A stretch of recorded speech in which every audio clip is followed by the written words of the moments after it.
Hi. Just sort of sitting here, pre-stream. I've only got stuff to do. I think I've done it all. Got my bottle of water. Got a spare bottle of water.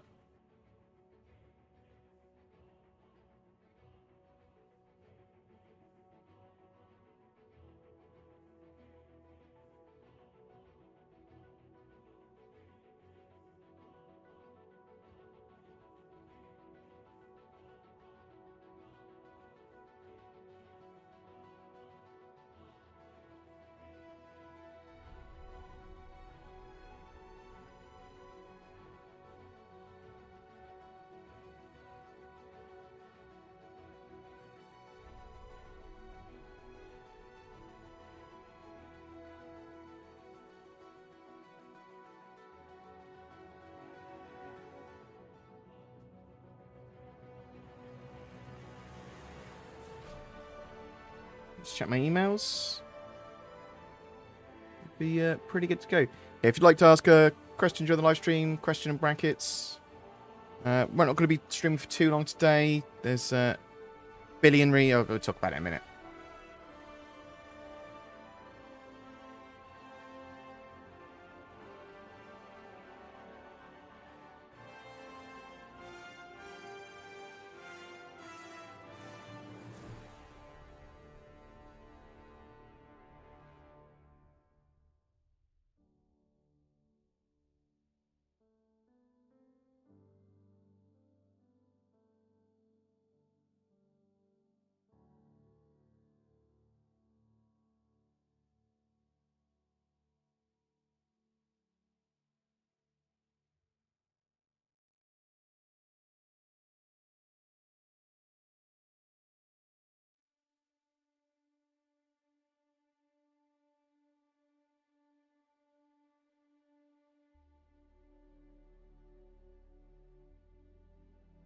I think we'll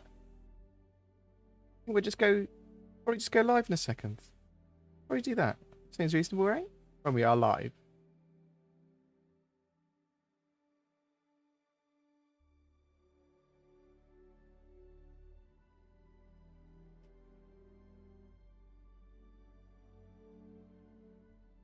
Hi. Hey, how's everyone doing? Hope you're doing well. Not going to be streaming for too long today. Sort of.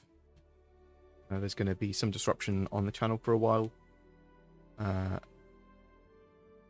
So that will just be a thing, unfortunately. Do what we can, do the best we can. I'm sorry I didn't get a video out yesterday. We should have a couple of videos coming soon. So I'm doing a video currently. Should be probably out tomorrow about wider scale PvP changes that may be as part of the 3.14 and 3.15 sort of package that we're getting with improved support for PvP players with that new Ninetales mission, but also general improvements because of combat and other gameplay that's coming for PvPers in the very near future. So that should put the game in a better place. So got a video on that probably tomorrow. Later tonight, in the next few hours, hopefully we'll get the interview that me and Zin did with a couple of ex-CIG employees. We had an animator and a customer support concierge guy there, and I questioned them lots, tried to get juicy information out of them, but obviously they're not allowed to talk about certain things, which I respected, but there is some pretty useful information there, and I questioned them about articles that sort of like you hear about CIG's toxic work environment and forced to work in the Austin studio during snowstorms and things like that. So they got some good stuff to say there. They give a little bit of criticism for CIG as well, but I had to coax it out of them. Hopefully people will enjoy that. There was some interesting tangible development information there. Nothing that's sort of like there was nothing secret they could talk about though, like what's coming next or that sort of stuff. Although they did talk a bit about sort of metrics and so we got some stuff ranging from very early on in the Star Citizen Project 2014 sort of time, all the way to much more modern stuff within the last sort of like around a year ago. But hopefully people will really enjoy that. What we'll do is with the outtakes of that, because it was we did the interview. We planned to do it for about 40 minutes. It went on for about 2 hours. The outtakes of that, or the still slightly edited pieces, but ones we haven't got in the main video, we'll chuck as a channel exclusive for people that are channel members or Patreons and that sort of stuff. So I'll chuck that up there because we are planning to get more and more exclusive content out, and there's going to be lots of offcuts for these interviews or stuff that we don't want to use as part of the main interview that we will chuck in that. It's not like super secret stuff or anything like that, so don't go, oh my god, the secret things. No, it's just stuff that was either a little bit less relevant or didn't make the final cut. I'll try and get a Patreon post up later today as well, Patreon and channel post explaining what's happening. There's a couple of polls I want to get up, but also me and Zin have not been making the channel exclusive content in the same way, even though we've got the sort of stuff there. I just haven't had the time or the inclination to sort of push that. Now, there's a lot going on in my life at the moment, okay? So, my dad is at, and I'll say this pretty much every time I stream, so apologies if you've heard it before. I do appreciate all the kind words and the love and everything. My dad is end stage, end of life, brain cancer, and we've had a lot of issues with the hospital and his treatments and stuff, and we're going back and forth. At the moment, we put him in the hospital on the weekend because we wanted him to have a series of tests just to see if there was anything they could do, and to at least get better treatment down for us. We want him to come home, and we'll look after him, and that's sort of like his wishes and our wishes. Now, he is degraded significantly over the last week or two, so that he is requires constant care, and that's been pretty difficult, much more difficult on my mother. I think my dad is actually pretty calm and just sleeping almost all the time, and doesn't seem to be in any difficulty or anything. So he's not like in pain or anything. It's just, it is what it is. Pretty rough, but it could be a lot worse. I know that's maybe something I shouldn't say, but it literally could. And it's something we'll sort of have to deal with, isn't it? Well, at least most of us have to deal with loss of loved ones. But going to see him in the hospital later today. They've made a special exception, so me and my mother can see him at the same time. It's fantastic, and we've sort of like got the house ready for his return, but we're just trying to sort that out with the hospital at the moment. So, if anyone ever has any problems with that wants to talk about stuff, you're more than welcome to message me any time about it. At the very least, I can listen and go, you know what, that is crappy. Because a lot of the time that's all that people can do. But thank you so much for the amount of support and understanding. And I love the fact I can come online, say hi on my streams or on my channel, go and talk about this stuff. And people don't seem to go, just tell us about the damn game. Because, I mean, that's why you're here. You're here to hear news about the game and stuff. But this is a really great sort of sanity thing for me. So I can just explain the shit that's going on in my life. And now I make it your problem as well. So deal with it. But I'm doing pretty well, considering my mother is doing, I think, pretty well, but it is hugely difficult on her. Yeah, I'm doing okay, Exodus. Only just knew about your father around 20 minutes ago, but I just want to say I'm so sorry. That's okay. No, it's no worries. There's nothing people need to be sorry about, and it's something that we'll sort of have to deal with. A lot of people might lose their loved ones sort of like in a flash. And I had an extra 18 months with my father after, because we went through the same thing around a year, 18 months ago. He was the same. He was just like zonked out, done. He hasn't got long to live. We got a targeted therapy treatment, which just brought him back, and he was fine. And it's just a shame that it appears that I think it's still working. The problem is that there is now inflammation that the last of his tumours is causing, which is there's nothing I can do about. Although they did need him drip steroids, so high grade steroids to help him. So anyway,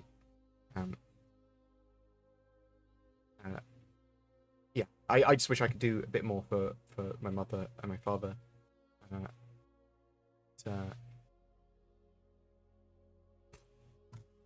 oh, it's hard, isn't it? Fucking.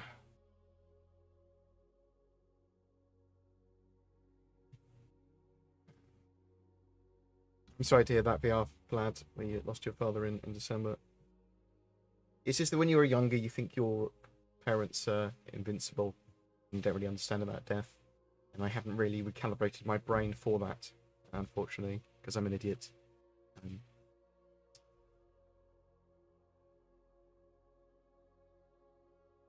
25 extra years?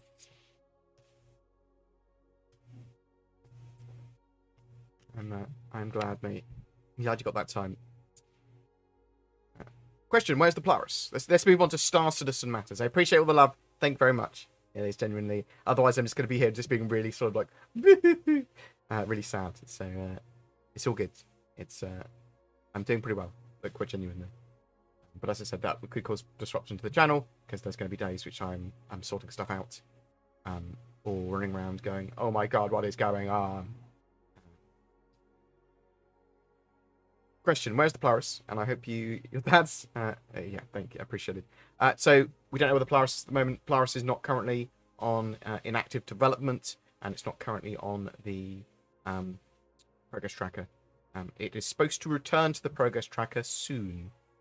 We're waiting for about a month to return to the progress tracker, though.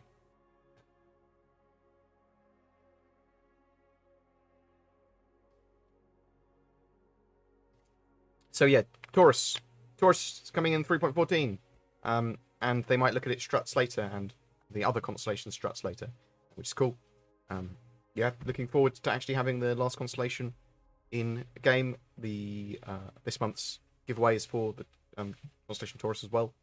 I think it's going to make a lot of people pretty happy because it's a relatively cheap version of the constellation.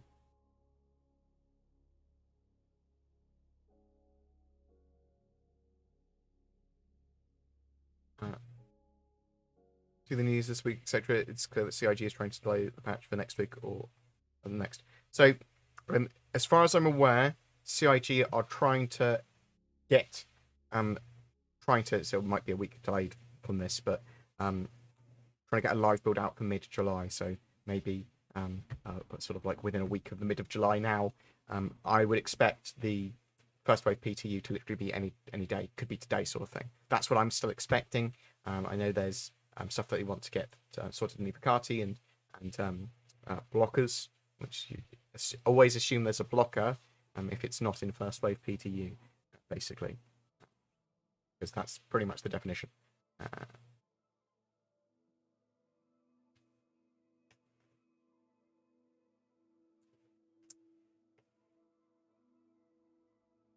Can't wait to get my new PC to play this game. What are you getting? Adds 360. Please put question in brackets if you want to ask a question. It makes it much easier for me to find and pull it out. Can you talk about how beacons may work for calling and refueling medic or refining ships? So two sort of things beacon-wise. You got sort of distress signal beacons going that we have in game at the moment, sort of thing. Going, I need this service. Yeah. So we've got those beacons in the game at the moment, but they're just going to expand them out for more services.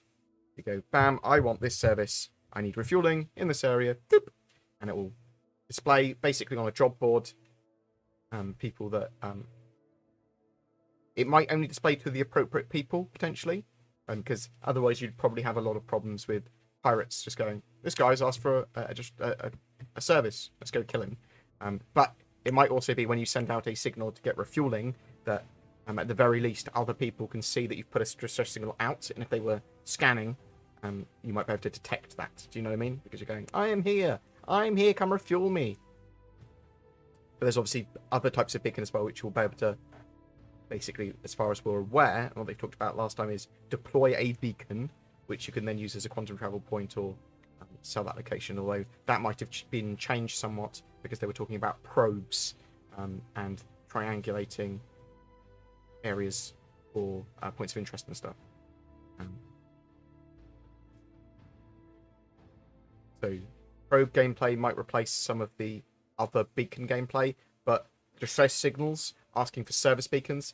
I suspect they'll be similar to what we've got in the game at the moment, but expanded out and being able to leave sort of like reports on the people that do those services for you. You can give them 5 stars and would use again and stuff like that. And maybe you go, well, I only want to get this service from someone that does it within this price range that has maximum rating or whatever. So there's a lot of app-based expansion, and they can do that for that.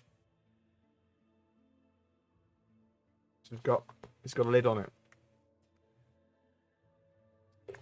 I'm really looking forward to what the scanning system will bring gameplay-wise. Should be very interesting. Yeah, it's a big step forwards towards stealth gameplay, towards detecting points of interest, towards sort of like actually reconnoitering and scouting areas, because you detect something, boop, you go, there's a large ship there. But it's not a large ship when you actually get close. It's a medium-sized ship and a huge ton of fighters. Or it is a large ship, but it's got 18 wings of fighters with it or something as well. You know what I mean? So ships like the Terrapin might be very useful in those situations where you can get sort of fly around, get some information, and get away. It's quite small and hard to detect, or might even be able to hide in environmental stuff. Yeah, I'm really looking forward to all that stuff. Where's my gold standard Retaliator? They're working on it. You should see that actually pretty soon. It's what it looks like. And we're seeing sneak peeks of it in the newsletter recently as well. We saw the... well, I can bring it up on the screen for you.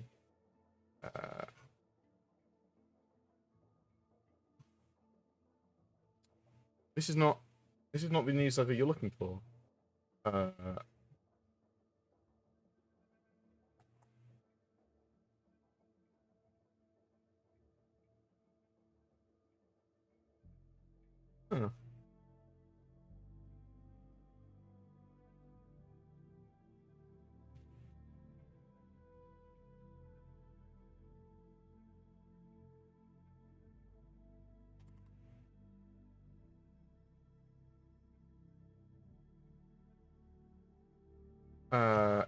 Let us do this. Bam. Retaliator. They're working on it. They're doing some internals pass, redoing some of the metric bits.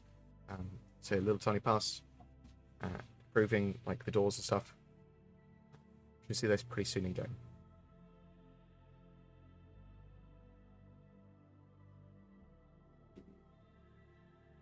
Whereas my Endeavour, you're not going to see the Endeavour for a long time. I suspect it's going to be one of the last ships they've got that is currently still in concept phase that they'll get in the game. Just because science is a hugely expansive sort of sphere of gameplay, and it's a big modular ship. It's possible that there's fast track part of it for some reason. They'll go, actually, we want the Hope Endeavour. We want the hospital ship in game for some reason, or because it appears in Squadron or something like that. It's much likely it will be done much later.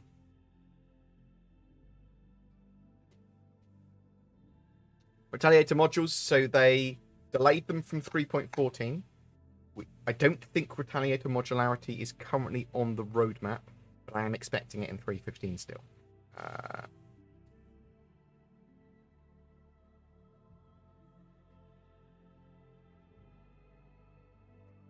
Yeah, I'm still expecting it in 3.15. It is not currently on the release view roadmap. Let me have a look actually on the progress tracker. Mod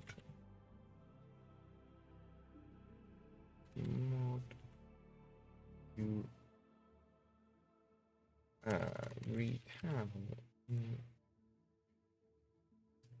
Retaliator room OC swapping. So according to the progress tracker, the work they were trying to do on it is done. Show you what I can see. So we've got the Retaliator gold standards, which they are currently working on. We're sort of here, so either they've just finished their current work needed for it, or they're sort of like just about to finish it, according to the progress tracker. And then we've got the Retaliator sort of first part of modularity, allowing rooms to be swapped out, which they look like they've already done. So it might be that it needs a little bit more work. It might be that it's ready for 3.15.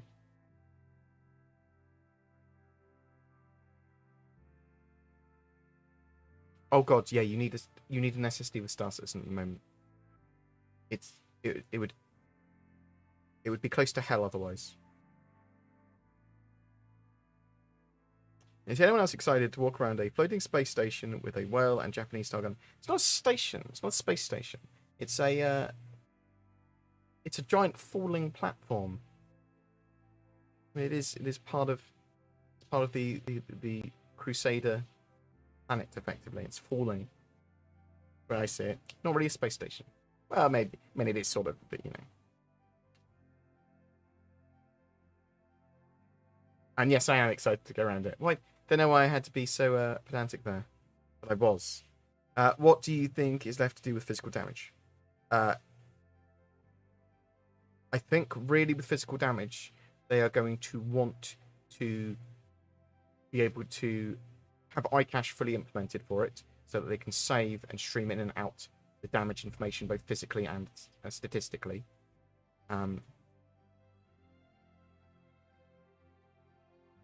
And they probably want physicalized components as well.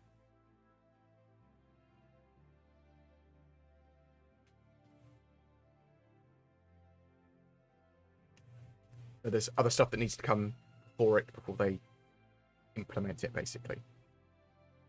Will they be fixing trading in 3.14? There should be some big trade opportunities and tweaks in 3.14. That's what it looks like. Stop teasing us with the Redeemer. So Retaliator we saw there. The Redeemer is cool. Looking forward to the Redeemer being put in game properly. What are we getting that in 3.15 at the moment, Redeemer? That's right, isn't it? Just double check to make sure it hasn't been magically pushed back since last I saw it. 315, Aegis Redeemer, getting the 80 Hercules and the Ares, Ion, and Infernos. That's a good patch for ships.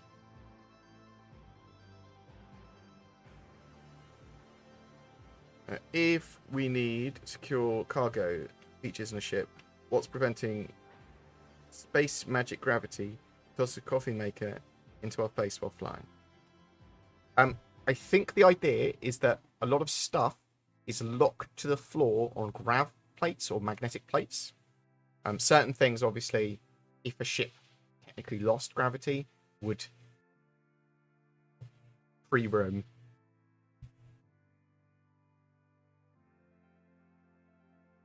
What's your estimate on the release for the Gatek Rhineland? Xi'an ship, new Xi'an ship. End of next year? I don't think it's super high priority, but I think it's something they can do pretty quick in the pipeline. But there's other stuff they need to prioritize in the short term and mid term.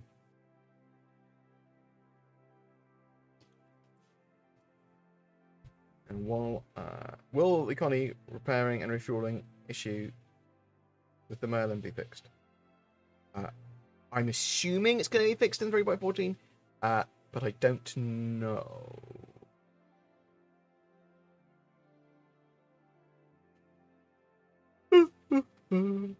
While I'm patiently waiting for the Crucible to arrive, what are your thoughts and expectations on repair mechanics? Do you think it's going to be a case that we need to stock parts? Eventually, yes. So eventually you'll want to have spare parts on your ship, either subcomponent parts to give your ship systems a bit more durability or get them working briefly, or a whole new component which you can slot in and out. And that's basically part of the salvage gameplay, is removing components. Oh, I got a component!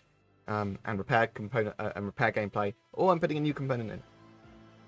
Obviously, it depends on the size of the component, whether that's viable or not, whether you can do it by hand, whether you need to do it with a gravity tool. But stocking spare parts is a thing. And potentially repairing them at workbenches and things is also a thing, I believe. Also sort of depends on what type of damage your ship's had as well. So, obviously, components, it's going to be different from hull. And the multi-tool salvage stuff that's coming soon, that will be repairing of the hull.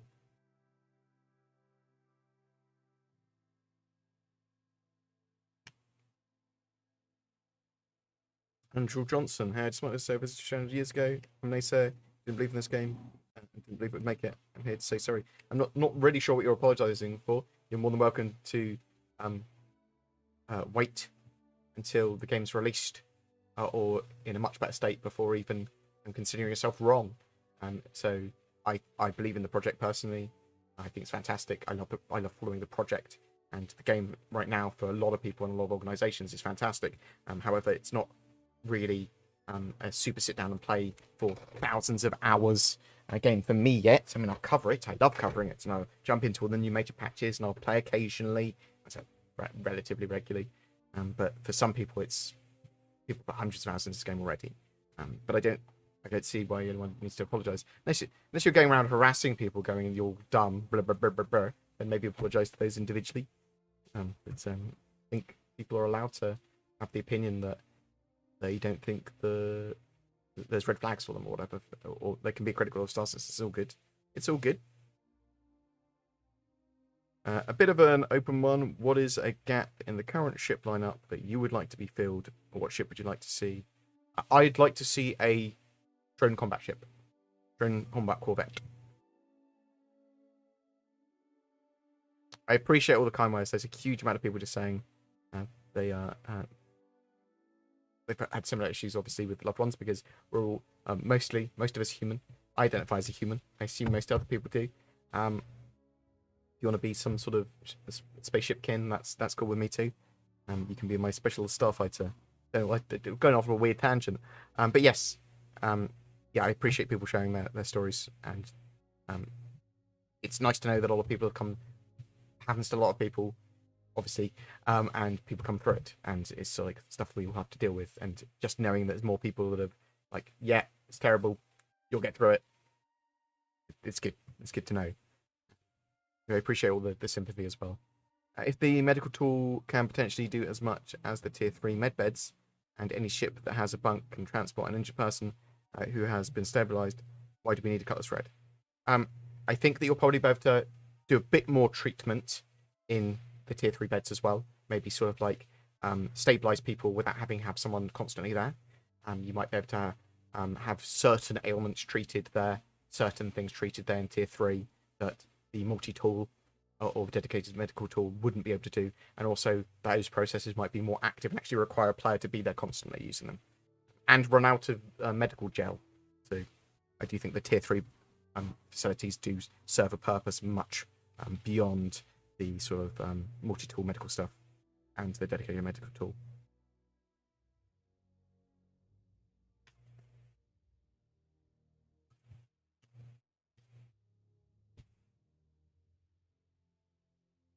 Very well said, Zenstrata.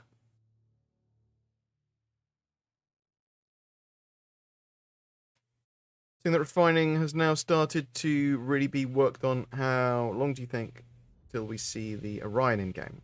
Orion, giant mining ship. I think it's a couple of magnitudes above, or at least a magnitude above what we currently have for mining in the game, and they don't desperately need it in game.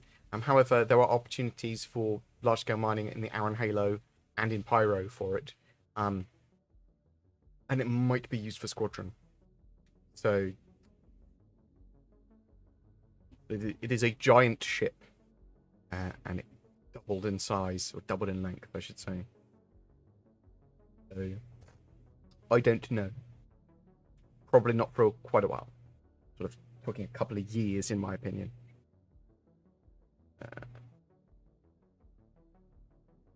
I think we're going to see, so that they're working on refinery ships and refineries at the moment. So this is things like the ability to mount and use refineries on the Starfarer, but I'm also expecting to see this as modules, refinery modules on certain ships, and probably a dedicated refining ship, the mobile refinery that we heard about.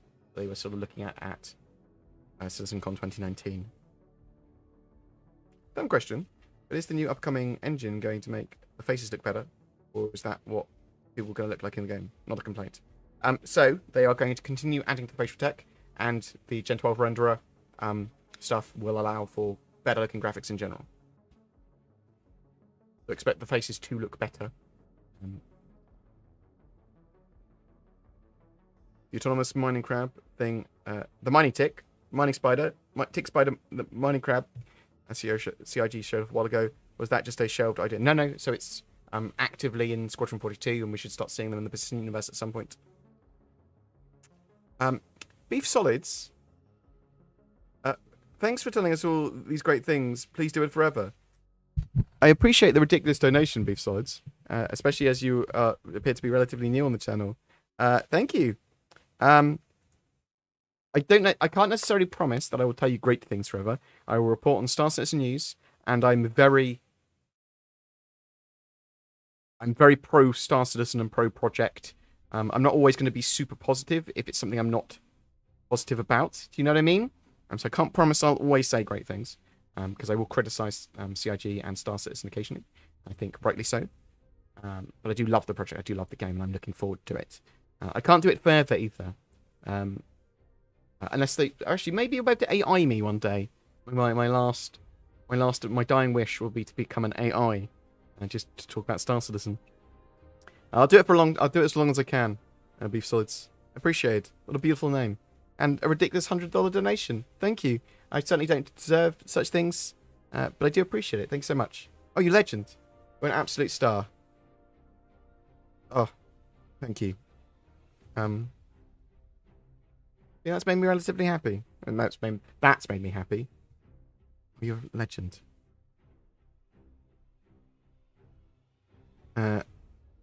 Thanks.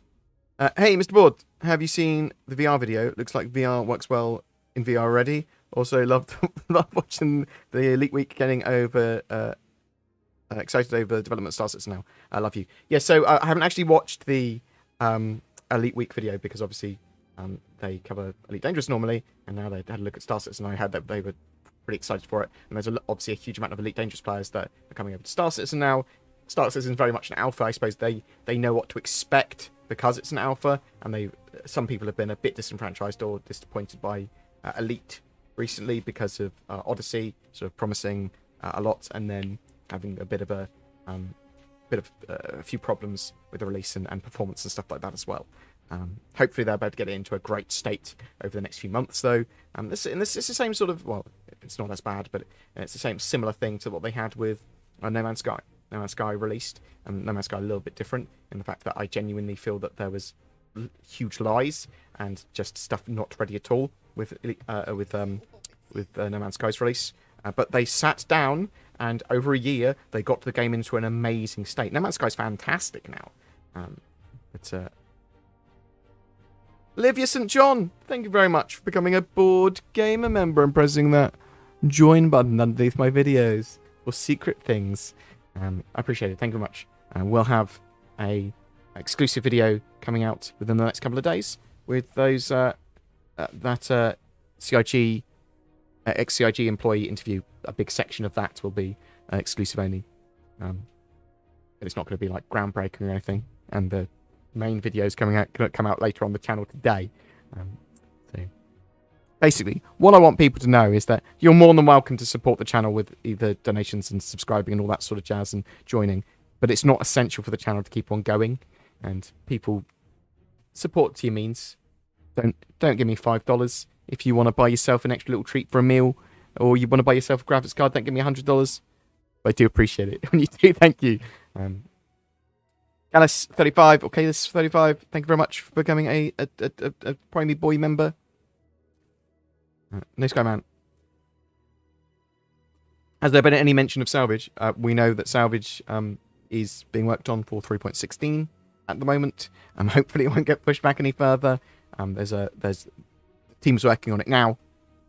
I suspect we'll start seeing it when Inside Star Citizen comes back on the 22nd of July. Maybe not on the 22nd of July episode, but some point during the Q3 cycle for Inside Star Citizens.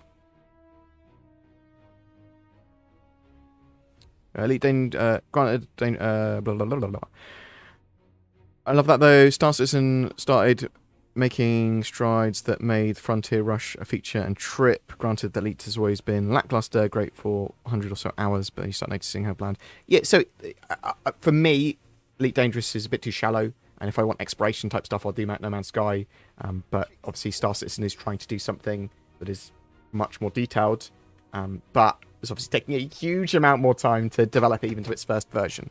That said, I think I might have preferred Star Citizen being developed in a similar fashion to Elite Dangerous, where they release a core game and then add modules to it. I don't know.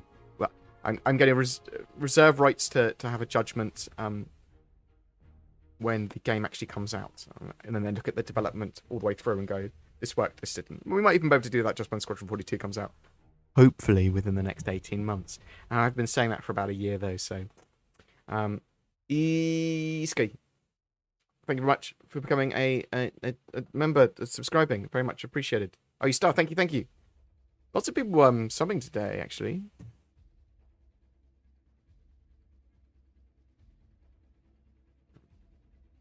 Unless we got anything else up here. Dave Smash, thank you very much for becoming a board member, gamer, subscriber as well. Very much appreciated. There's some form of hype train. You have access to limited emotes. Okay? I'll press buttons if they come up on my screen. Hey, board. I lost my dad last year through an emotional tornado. That still pops up today. If you ever need someone to chat with, please let me know. I only wish that I had support when I was going through it. I'm sorry that you didn't have enough support at the time. Obviously, you've got through it, and good man. It's obviously something a lot of us have to go through, or most of us have to go through, and it's pretty trash. But thank you very much for sharing. Thank you very much for being there for other people. So I want to say something, and then I'll try and get past it. Oh, thank you very much, Kellis. 35. Thank you very much for donating a load of subs to people. Rib tips. You subbed under your own wings, your own rib tips. But Kalis is forcibly subbed Hair Predator, Ananance, Aradixie, Aradix, yeah, that's probably how you pronounce it. Mikhail Krakenov, Mikhail, and Brett Lee 67. You have all got subs to my channel. Deal with it. Appreciate it. Oh God, a wild type. You're a legend. Keep it going, my friend. Appreciated, a wild type. You're a monster. It's a $100 donation. I was going to say something important, and people just donated bombed me. And no, that's amazing. Thank you so much. I need to make sure. So what I try and do is people that donate or subscribe and stuff, we try and mention them at least there's a page on my website, but I'm planning to get people's names laser engraved on the tempered glass on my computer, or get a little plaque in my room, which will go near my 100,000 sub and one day my 1 million sub plaque for YouTube. But also, we obviously will mention them in the monthly updates and stuff. But it is genuinely super appreciated. I have no idea why people donate so much money. I'm an idiot. But thank you so much, a wild type. You are a beautiful boy. Oh, you legend. I don't know why people are donating large amounts of money, but I appreciate it. Please do not send me sympathy money. There's nothing money can do in the situation with my dad to help. It's got the NHS in this country. It's very good. And money isn't going to improve my happiness for this situation. If you want to support the channel, if you want to help with that, if you want to donate to the channel for the channel being better and to me and Zin to have prettier things on the channel or whatever, you are more than welcome, and I would welcome and accept that money. But I do not need it to. There's nothing that can do to help my father or anything like that. So don't send it for just sympathy purposes, please, because it's not right. But thank you very much. I appreciate the love. I appreciate the kindness. I appreciate the money. Thank you. I don't know how to react to stuff like this. Jack Mike James, thank you very much for your hear it go through my head. Thank you very much for subbing. Very much appreciated, sir. Thank you very much. Oh my God, what's your name? Snicks. That's how I'm going to say your name. Thank you very much for becoming a BoredGamer member and pressing that join button. I said to Zin, I said to Zin and I got a YouTube channel manager that makes regular sort of messages and stuff to me, and sort of we have the idea is we have video meetings, and he goes over my channel and he goes, these are the things you can do to improve. Where do you want to be? What do you want to do? Is there anything I can do to help? So that's really good. So if I have a problem with my channel in the future, I've got a point of call from YouTube, which will get back to me really quickly and stuff like that. It's fantastic. It puts a lot of worry off my back. But he's basically said, all these. I can't remember where I was going with this. He's basically saying I under monetize my stuff. I don't think I do. I think I would hugely monetize it, but sort of like encourage memberships and all this sort of stuff. But it's great to have him. I'm not going to overly monetize any more than I already have, despite so people know, because I think it's wrong, or it's not what I want. I mean, if I do change anything like that in the future, I will discuss it with the channel and explain stuff. But the channel's doing pretty well. Do you think we'll ever see capital-class interdiction ships with bigger range than the Mantis? Is it almost impossible to catch someone within 20 kilometers? Volundarger, thank you very much for how much rub that is. RUB, I'm not sure what a rub is, but it appears to be a lot of it. So thank you very much for that. You don't need to donate money either or to ask questions, although I probably will ask them out immediately if I see them because they appear on my feed, and I think that's fair enough. So they did say there are going to be larger quantum interdiction drives than that of the Mantis in the future. And I would expect to see ones probably used on some capital ships. There will be capital class or larger class interdiction drives. So some of these will be modular. So maybe you'll be able to get one for an Idris in the future, things like that. That's my expectation. That's sort of what they've implied. Maybe not specifically for the Idris, but that sort of thing. You know what I mean? So, and yes, I agree with you. Just having that small bubble is kind of bullshit through. Because if you're not exactly in a quantum lane, well, how do you pull them out? There's going to be a load of balance and stuff coming to this as well. I haven't touched on Alpha 3.13. How does FPS compare to 3.12? Are you talking about performance, FPS as in frames per second, or are you talking about first-person shooter elements? Thank you very much for people getting Hype Train Mark II, Electric Boogaloo. Darwolf 1980. By your name, I would suggest that you're 41 years old-ish. But appreciated for the sub. Oh, star. Lots of Prime subs and things as well going on. Legends. Thank you. What's your plan for eventual launch, BoredGamer? Going to become a Star Citizen news reporter in-game. That is one of the things I'm going to be doing. I will do... So, these are some of the things I might do. Daily sort of breakfast show.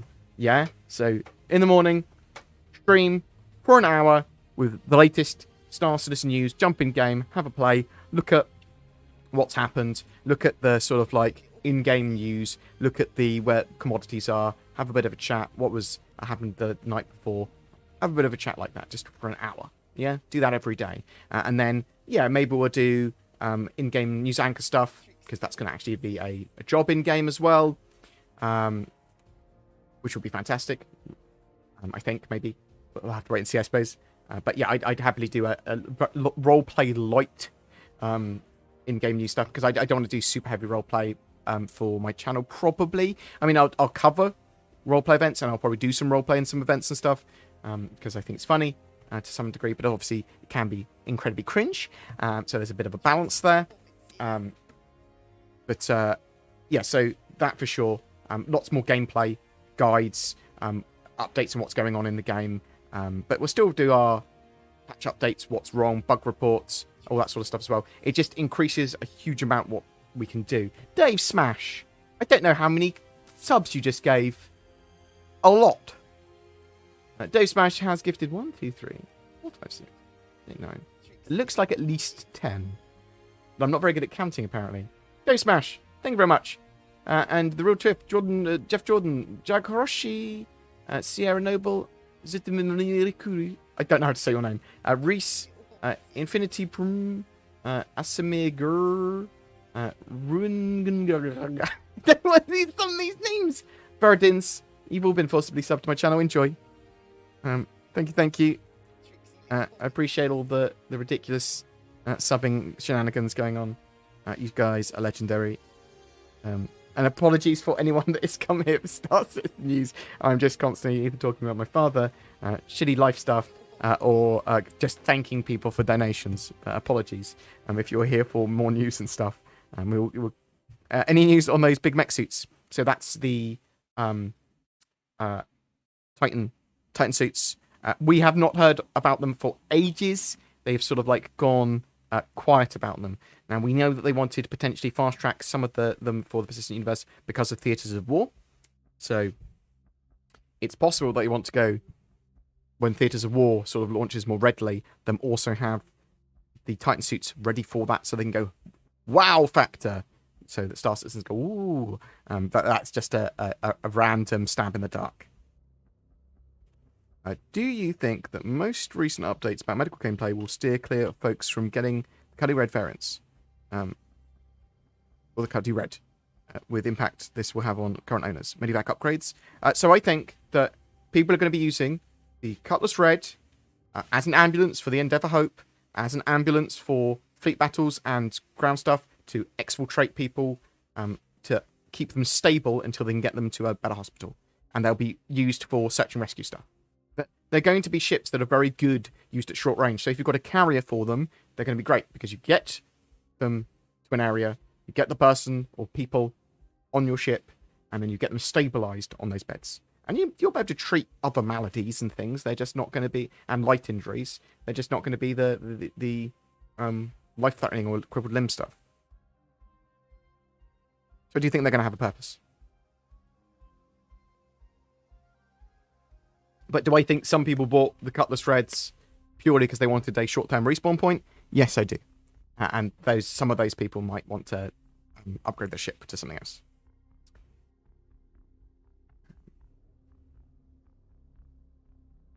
With medplay coming soon, when someone blows up your ship with you on it, will your body be recoverable from the wreckage? So with the medical gameplay that's coming soon, when your ship blows up, yeah, you'll respawn in a hospital. With local inventories coming soon as well, it's possible and likely that your body, as long as you can find it and doesn't go too far or anything, will be lootable.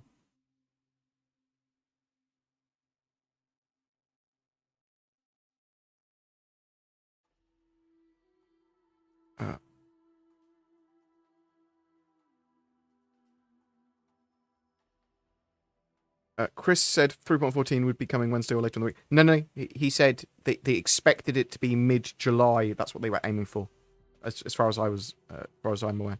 So, what is the gameplay loop you're most excited for? Everything coming in, the Star Citizen coming together, for sure, is the main thing. Base building is hugely high up on there. And just getting the general dynamic economy stuff sorted.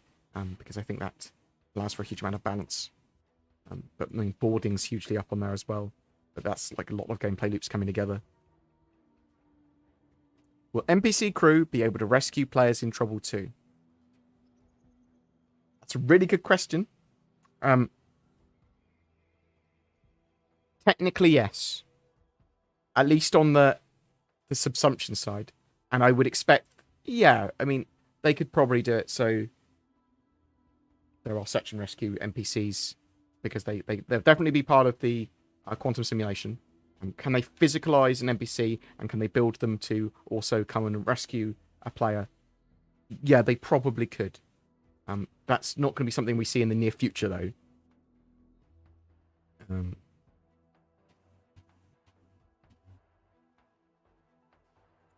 Is there a real reason Chris Roberts is moving to the UK to keep an closer eye on you? Yes, I'm looking forward to Chris coming to the UK, because that means when I do have office tours, I'll potentially be able to get a little chatty with Chris, or he's potentially more likely to come to a Bar Citizen that's in Manchester, and he's more likely to come to the big Bar Citizen that I want to organise, which should be around when Chris is there. So I'll probably try and time them at the same time. Whiplash, thank you very much for the Prime sub. Very much appreciated.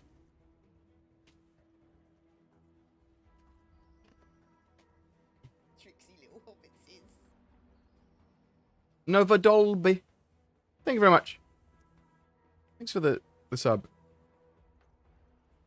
I'm going to very quickly bio and check on my mother to make sure she's not gone mad.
Tricksy little hobbitses.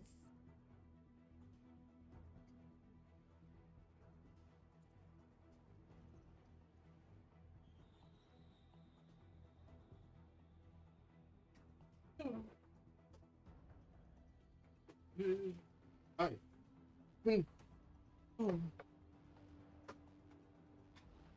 Actually, if I do this...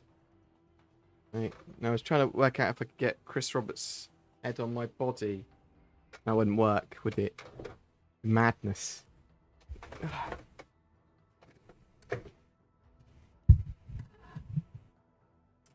I brought him back for my annual checkup on Star Citizen. How you doing? Good. I'm waiting on 3.14 to come out.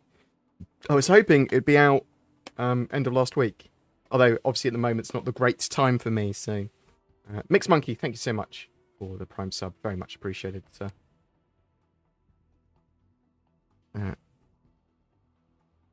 What's the difference between Tier 1 and Tier 2 injuries? So there's 3 tiers of injury. Tier 1, Tier 2, Tier 3. Tier 1, life-threatening, near-death injuries, typically. Tier 2, crippled limbs. Heavy damage, crippled limbs. Tier 3, more minor injuries, and some like diseases and stuff that will also be treatable. If someone's health beacon goes off, will players be able to set or get a bounty for saving that dying player? So I think there is medical insurance. I think there is probably potential money to be made for just rescuing players, because it might sort of automatically be given to you for helping players. That's what I'm hoping for. So there's sort of like Good Samaritan mechanics in place that you go, you are just rewarded for helping a player out when they go down, sort of thing. That's what I'm hoping for, but there's probably going to be missions and stuff for that as well, and distress beacons and things go out, I suspect. Will there be any negative rep if you're close but don't help the dying player? Oh, I mean, there's something they could do, isn't it? So if you're a search and rescue dude. I don't know. That's an interesting idea, though. I sort of like the idea if it was implemented well. Any idea of what state of physical damage is? So we know they're working on it. We know they're working on iCache, physical components, and physical damage. So we don't know when it's going to be in game, though. Did they say there is going to be medical ships other than the Cutty Red, Apollos, and Endeavour? So obviously there's other ships that have medical facilities. So there's Tier 2 medical facilities on the 890 Jump and Carrack, for example. And other ships are going to have medical facilities. I would expect you could probably get medical bays as modular upgrades for certain ships as well. But they have not confirmed any other additional specifically focused medical ships beyond that.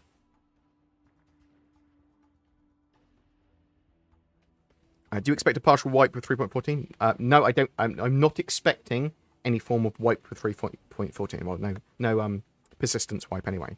So your ships and money should remain okay. Obviously, standard bugs, forgiving there. But I mean, it's possible they could still wipe it. Just I haven't heard anything.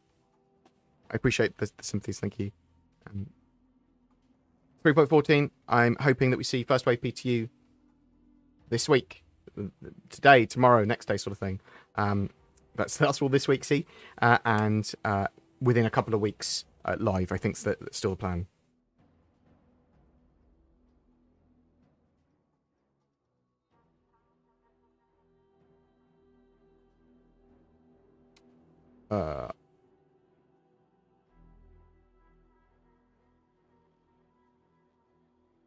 My God, please server meshing and iCache. Tell me when. I'm thinking first stage server meshing, middle of next year. iCache is partially in now, and everything's been built for it in mind. I suppose everything's been built with server meshing in mind as well now.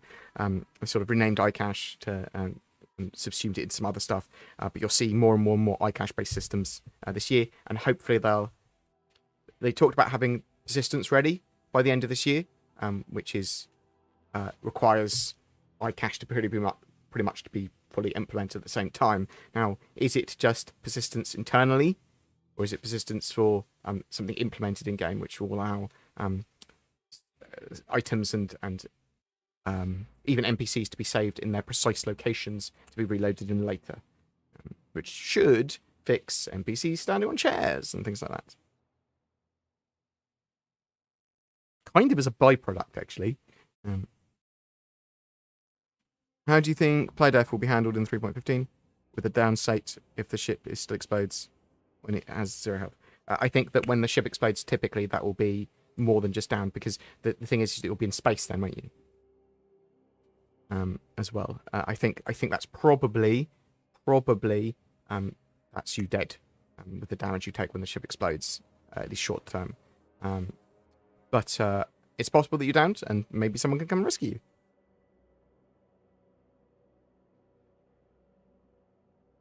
Do you expect the missile operator mode to contain more information on missiles during a fight? Yes. Oh, distance remaining, time until detonation. I would expect you to have a bit more information, at least eventually, on what's going on with all the missiles as well. Can't talk about specifics of stuff that's not being shown on missile operator mode yet, though, because it's Ivakati.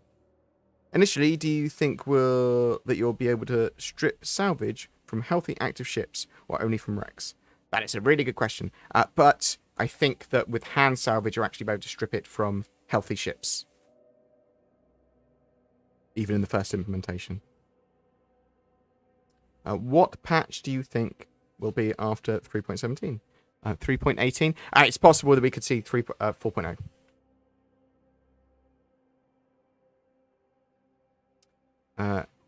How far away do you think the Starfarer gameplay loop is with fuel harvesting? So is fuel harvesting, is that gas harvesting? Is that processing of quantanium? Or is that siphoning? Because there's all sort of different, isn't it? Some of it's obviously further along than other bits. If the Galactopedia is updated often with everything available in the game, will we really be able to discover new creatures or ores or the like? The real thrill of exploration. Okay, so Star Citizen, I wouldn't say, for me, that necessarily is the real thrill of exploration for me. I mean, there's certainly an element of that was cool, but Star Citizen isn't going to be focused on the new discovery of new creatures and things. It's not No Man's Sky. Do you know what I mean? It'll be interesting missions and structures and points of interest and occasionally jump points. Occasionally you might find some cool stuff like that that's entirely new as well.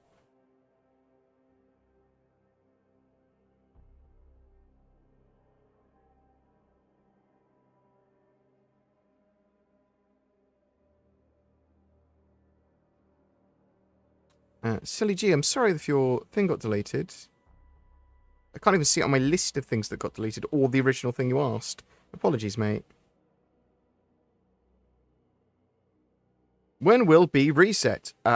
We don't know. Much more likely to have a reset when they do a big iCache or server meshing update. That's much more likely to have one. But it's any time they need to do a reset is the short answer for that. With how powerful EMPs are, do you see CIG implementing EMP resistance in armor modules? Yes, I do, actually, for certain things. And also, there's going to be a huge amount of balance and stuff going on with this in the future. It will individually affect each component differently, based on if the component's being used or not at the time, and shielding and things like that.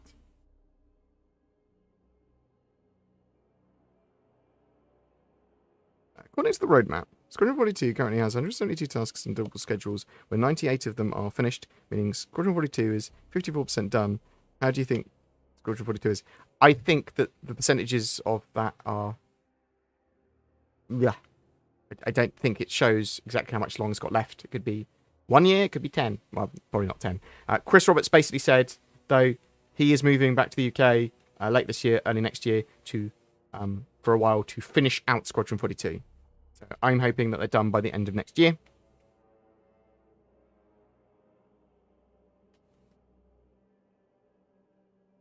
Besides the loss of some inventory and some medical gameplay, what features will likely be in 3.15? So there's a reasonable amount in 3.15 at the moment, and a lot more might follow as well. So let me bring up this to show you. Boop, boop, beep. So deeper scanning stuff for 3.15. So this is FPS scanning. So you'll be able to do most of the same stuff you can do on a ship, but on foot for shorter range. So it's going to be used for, detecting other people, but also ships and vehicles as well. It's also going to add audio into the detection for FPS stuff. And obviously when you ping, you're going to light up like a Christmas tree, but you'll also see people that are nearby. You're able to hide in areas that are noisy, potentially. Got local and personal inventory updates. So the idea here is that you might see like lootable bodies and stuff like that. You're not able to carry everything on you, and hangars have an inventory which you can move your stuff to the hangar, stuff from the hangar or yourself to a ship as well, and between other ships. But the stuff is at that landing zone. The stuff is on that ship, that sort of thing. So you don't have everything with you, and you have to manage your inventory much better. But obviously that might make some interesting. You might be able to place a load of cargo, for example, in a hangar with local inventories as well. Yeah, do you see what I mean? There's a lot more opportunities there for cargo hauling and gameplay there. Got healing gameplay, which we know about. Some of it might see downstates, see third-party healing. Got medical tools, all that sort of jazz. Got bombs, assumedly for the A2, the Hercules A2, which is also in the patch. But we might see bombs be able to be used in other ships as well, and maybe even another bomber ship. Hacking. So, are we going to see a proper minigame for hacking in 3.15? Potentially. But we're certainly going to see big updates to hacking and missions associated with it. We've seen some of that stuff. And then ships-wise, we've got Redeemer, reconcepted, remade, redone. Much more of a focused gunship.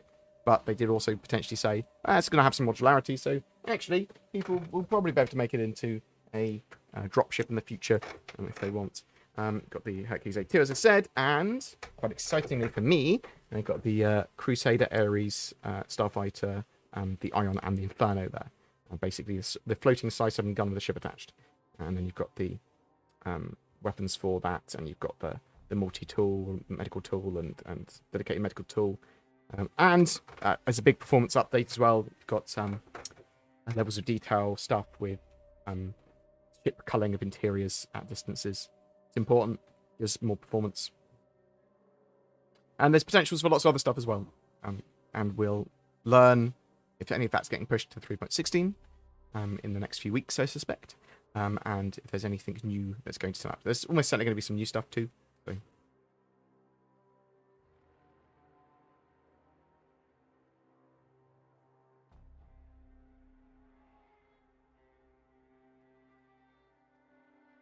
Elite Dangerous had lovely looking planets, but they broke the only thing it had going for it. I think some people really enjoy Elite Dangerous, and it's all good. Dave Smash, Morphologist was very kind and shared my video on his community page. Has been surreal seeing it blow up like that. Wonderful.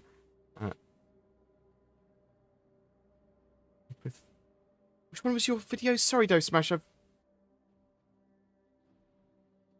Is that the Project Icarus stuff? Very much liked Project Icarus. So the videos I've seen recently in the last few days that I've really liked. Project Icarus in general was fantastic.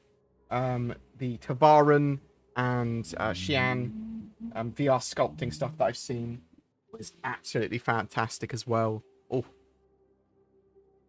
So I'm hugely behind in chat, so I apologise. Do you think we might get 3.14 this week in PT? I'm hoping we get it very soon, yes. I appreciate the love of my face.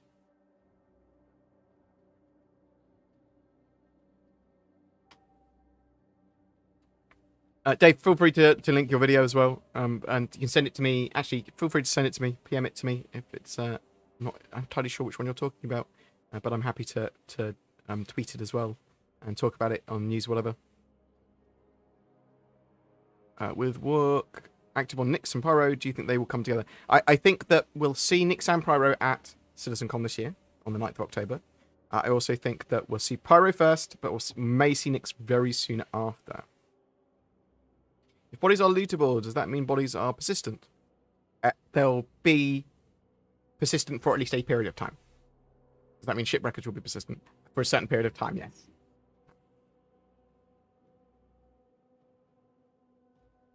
There'll be an important scale of how long stuff is kept there. Technically, they keep it there for a very long time, though. How do you think bases will be protected from some guy that's just flying by and dropping a Moab on it? I think they'll be hard to detect. I think they'll have a lot of defenses as well that you could potentially build for them. So you'll have to find them first. And then, where are you? Because obviously if you just drop a Moab on a target in UE space, that's probably going to be a lot of crime rating. That's going to be several days in prison, just blowing up a lawful facility or whatever. So you have to find it. You have to obviously be aware that there's legal restrictions in certain areas. Obviously, if it's based in Pyro, say. It's basically the Wild West. So you have to find it first. And then there can be like defense turrets. There can probably be sort of clever shielding for stuff. Moab might not just blow everything up either. It might just do some reasonable damage to the area. So it might be that sort of like really for bases, you need to attack them with like strikes like that as well as assault them on the ground. And you're about to put, so you're about to get like defense turrets, almost certainly NPCs and stuff to protect them, and probably other orcs and stuff to protect them as well. And I'm hoping you'll get some form of alerts for when your base gets under attack. Rupert Bruce, thank you very much for the donation. Very much appreciated. Namaste. Come on, people. A little gratitude. No, that's not necessary, but genuinely appreciated for the donation. Thank you.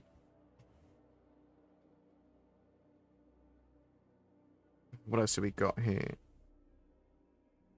Squadron 42 is the tipping point. Love your workboard. I think, yeah, I mean, Squadron 42 is terrible. I will lose confidence in Star Citizen as a project for sure. Reason for that is because, well, that's their going to be the first major release they've got, and it proves or not whether they can make a great game. I am thinking that I'm expecting in my head for Squadron 42 to at least be a 9 or 90% game. 9 out of 10. Do you know what I mean? And if it's below that, I am going to be disappointed. Remember when Salvage was planned for 3.2? Yes.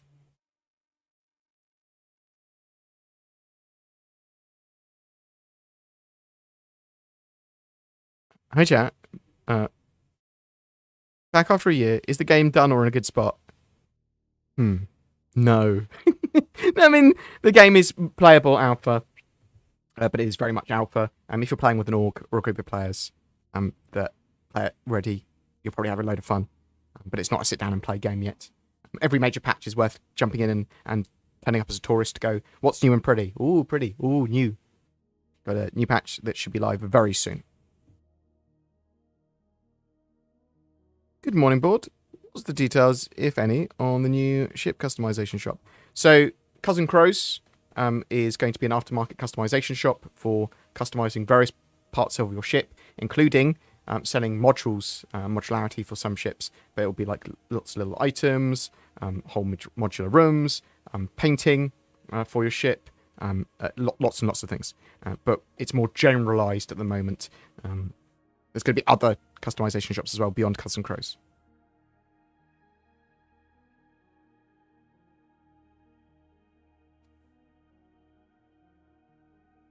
Good morning. That's literally what I just talked about. I appreciate the love from Denmark. Good afternoon. Do you know if the character landing gear bug will be fixed this update? I suspect so.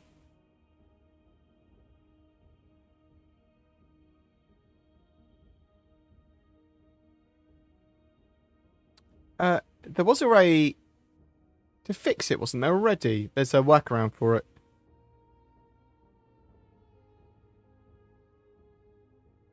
Someone's even said it, Sean Hunter. Try cycling powerful weapons. Yeah. Or turning stuff on and off. I think was a working workaround, maybe. And then try that land again. Okay. I'll go to standard passes somewhere on the progress tracker. It would be nice to see if the starter ships are going to get revamped.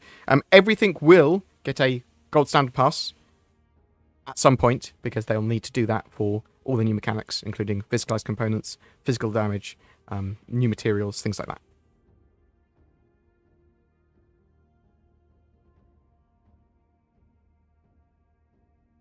How excited are you for the Ares? My mouth is watering. They're pretty high tier.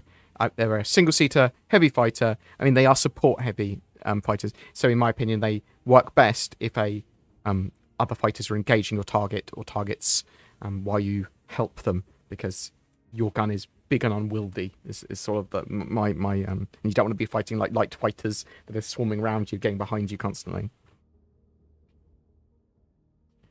What exactly is science gameplay supposed to be? So science gameplay touches on lots of different things. So you're going to be able to overclock components, sort of like as a more permanent overclock, like tweak components and weapons to be more efficient, more powerful. Maybe have some downsides.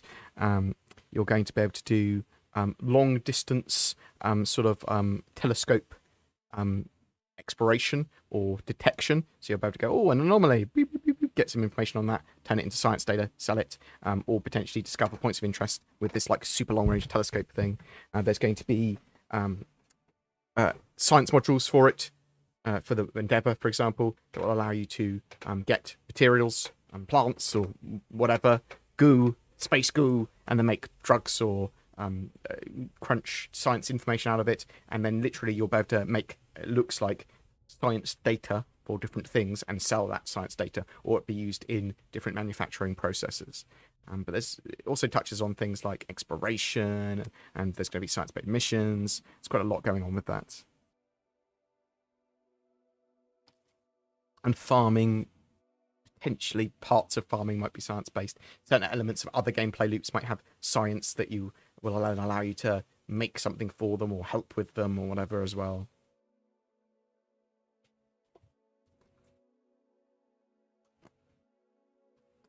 Do you think with some of the most recent ships announced, the Scorpius and Perseus, that seem to be focused on turret gameplay, that upcoming change to turret capacity gameplay will be major? I mean, the changes to 3.14 and the changes that they tweak with combat gameplay afterwards, even, they are going to be pretty major. And obviously, turrets can have some advantages in ships now that they've got their own capacitors. If you see what I mean?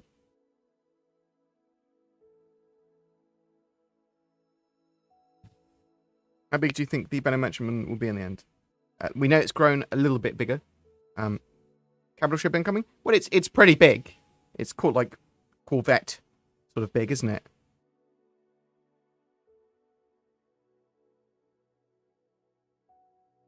Any potential for Gen 12 coming with 3.15? I think it's possible. I think it's possible we'll see Gen 12 renderer stuff. I mean, it's hard to see how far they are along with it, is the problem. It's Vulkan and Gen 12 renderer stuff, and they keep on... So they're working on it in the background, and they're doing tests with it.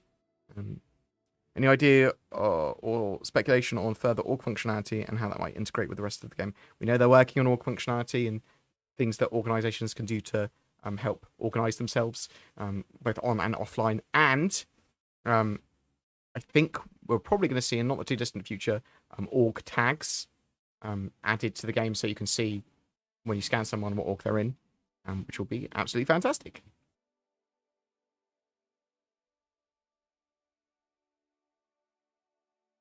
How's your gaming experience since you got your 3080? I haven't used the 3080 for much. That will actually tax it. It's generally higher frame rate. I have not done any 4K gaming with it yet. I'm planning to do that with Cyberpunk and Star Citizen. I will tell you a bit more when I have 3.14. Because I'll be trying to get 4K footage in that.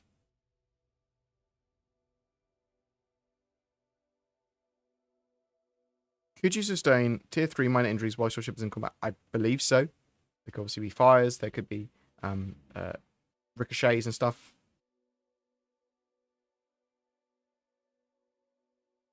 Do you know the status of automated turrets and NPCs and ships? So we know that they've made big strides towards AI turrets and AI blades for those turrets. Beyond that, we don't know exactly when we're going to see it. Do you have a clue when the Apollo Triage and Medivac will be released? No, there's nothing on the roadmap for it yet. There are 11 unannounced ships on the progress tracker. More realistically, there are 6 to 10 unannounced ships on the progress tracker, in my opinion, because some of those ships could be just looked at by the same team. And it's not necessarily ships and vehicles. It could just be ship and vehicle tasks. When preparing a spaghetti bolognese, what's the secret to al dente spaghetti? Cook the spaghetti correctly, you monster. Slightly undercook the spaghetti. Make sure you've salted the water, obviously. Probably more salt than you think. And then after the spaghetti is almost ready, take it out, because it's still going to cook for another couple of minutes. Chuck the hot water, sort of, and then drain the spaghetti above the pan with the heat off, and just let it steam it while it sort of cooks for the last 2 minutes on its own. That's the secret to spaghetti. Cook it properly. So the bolognese part doesn't come into it. No excuse for poor pasta. No excuse. I used to be head chef.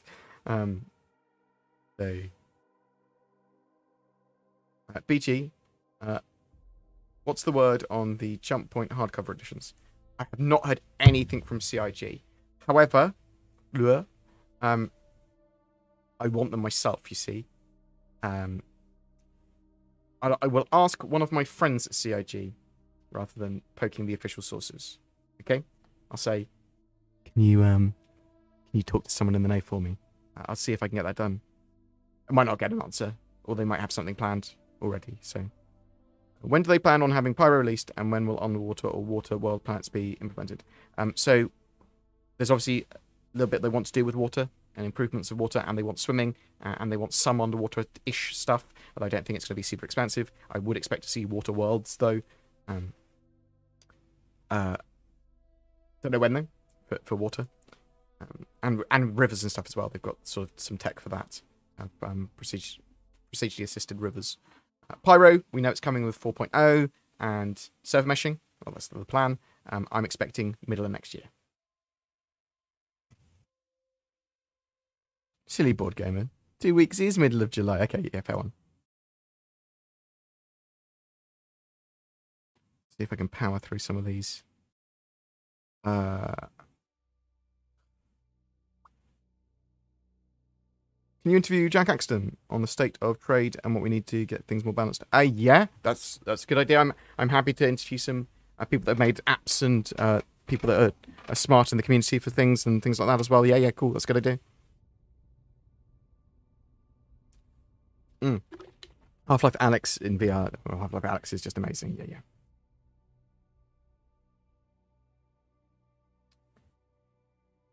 Yeah. Do they hide anything for 3.14? There's possible that there's a few extra little features and maybe a vehicle or something that could turn up. Missions and things. Obviously, there's the Xenothreat Remastered event that's coming, and Nine Tails Lockdown, both for 3.14. CIG and Star Citizen give us constant updates. 4.0 will be the beta version. No, it will not. CIG talked about or discussed any kind of parachute or grav chute for ejecting atmosphere. There will be ways of surviving in atmosphere when you eject. That is what they've discussed, but we don't know exactly what that would be. Do you think the missile manager mode or the missile operator mode will eventually be possible from any MFDs on a ship rather than just the co-pilot seat? I think it will be available on at least some, not the co-pilot seat. Some stations will just be able to do it. It could be all. But more than just the co-pilot, almost certainly.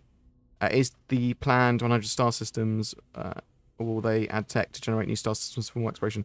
So, they've got a studio, Montreal Turbulent-headed studio that's focusing on gameplay area, star systems, gameplay area, star map and stuff, that's focusing on that sort of stuff right now. They've got a load of procedurally assisted tools now, so they can procedurally generate planets and star systems to their needs, and then they go in by hand and have a more artist sort of centric view of it as well. So they can make the planets do exactly what they want and then place outposts and cities and stuff more accurately. That should allow them to do stuff much quicker. Those tools exist now. And they are improving them and adding assets and biomes and stuff to them, though. Would you like to play the manga character, Saitama, One Punch Man, in the movie adaptation? I think I'm too short to play Saitama. I do love him, though. I don't think I would like a... I don't think I want a live action of One Punch Man. I like the anime and the webcomics.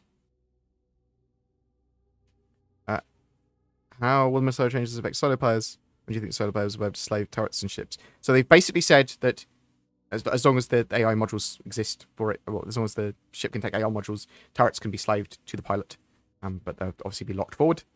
When you're talking about missile operator mode, single-seater fighters are, when you toggle into missile operator mode, you're going to be locking on and using your missiles, but you're not going to be firing your conventional ordnance at the same time. So you have to switch between the modes. And do you see what I mean? But when you've got multi-crew ship, you can have someone in the ship using your missiles while the other person's, the pilot's fighting, while other players are using turrets and stuff. Will the charge to ferry your ships from one location to another? I suspect in the future, yes, that will probably be a service. For in-game money. Yeah, so you know, everything, this stuff's going to be available in-game. You don't have to pay money, real money. That would be madness.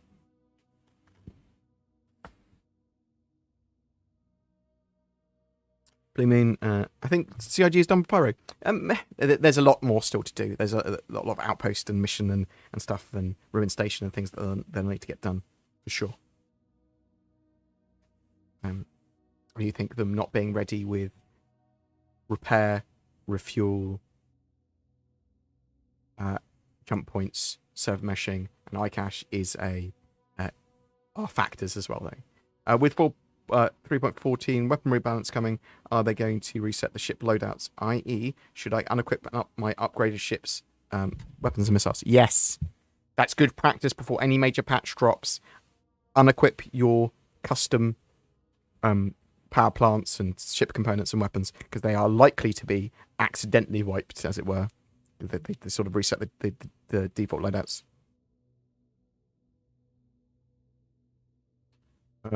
Astro Chronicles, I've emailed you some videos of my concept art locations. Feel free to email them to me again. It's been a hellish few weeks, mate, for me. So either I haven't looked at them properly yet, never saw them in the first place, or I'll do that later. But feel free to send them to me again. Will we be able to loot dead bodies in 3.15? It is a possibility. They did not confirm body looting in 3.15, but obviously with the personal inventory updates, that is one of the things they wanted to do. I appreciate all the love. What addiction or which feature are you most looking forward to? As I said, it's economy. Dynamic economy is pretty high up on there. Base building is pretty high up on there. All of it coming together. It's super important. Boarding. Well, shipboarding is awesome, right? Given how far into development the game is now, do you think it's possible to have WoW level of players when it gets released? Yes, I think that's the idea. Really, there's a lot more gamers in the world. Gaming's a lot more pronounced, and I think CIG are going to have quite a large player base once the game's more mainstream. It does require Squadron 42 to be a good game, a great game. Is terraforming planets planned? So you're going to be able to do farming on planets. You might be able to change topsoil, and terraforming might happen as part of the lore. But I don't think it's going to happen as part of player action. We will be able to place bases and potentially little biodomey things, maybe. Whatever happened to purchasable land claims? They're only purchasable briefly, and also you're able to get them in game, so don't worry about that. It was a stupid idea for them to sell land claims for real money. Tell me where my 3.14 is. As Chris talked about, habitable ring worlds or Dyson spheres, megastructure. Not really. They've sort of like, oh yeah, we could do Dyson spheres if we wanted. Obviously they've got a synth planet.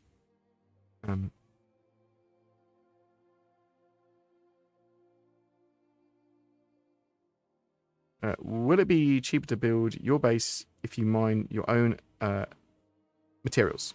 Would such materials become part of repair gameplay? So, yeah. Almost certainly, you'll be able to get the materials and provide them yourself to your whatever's building your base, or the pioneer if you've got access to one.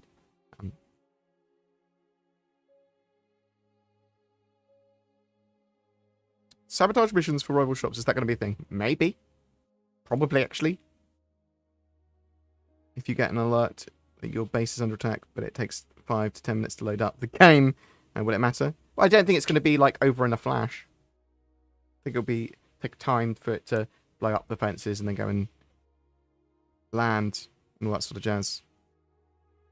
And hopefully you've got defenses and stuff coming on there. And if lots of people are online as well, they'll be able to go and help.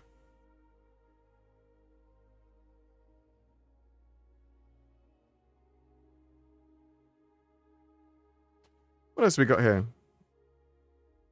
Has Chris talked about... Unless we talked about that already. What do you think of the new PvP balance changes, if it will need to be massively changed again when armor comes out? Well, they'll keep on balancing stuff.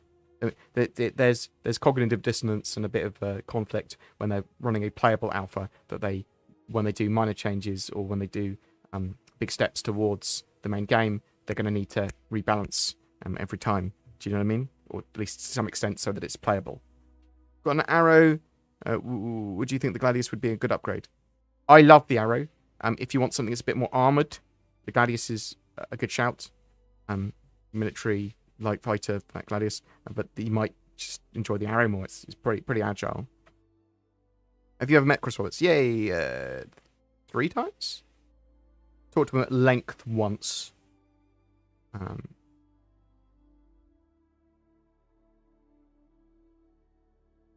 I'd have bored manning my mess hall. No lunch lady shenanigans. Perfect pasta every time. Thanks. What is the dynamic economy? So, you've got the dynamic universe simulation and dynamic economy that Tony Zurifik has talked about previously.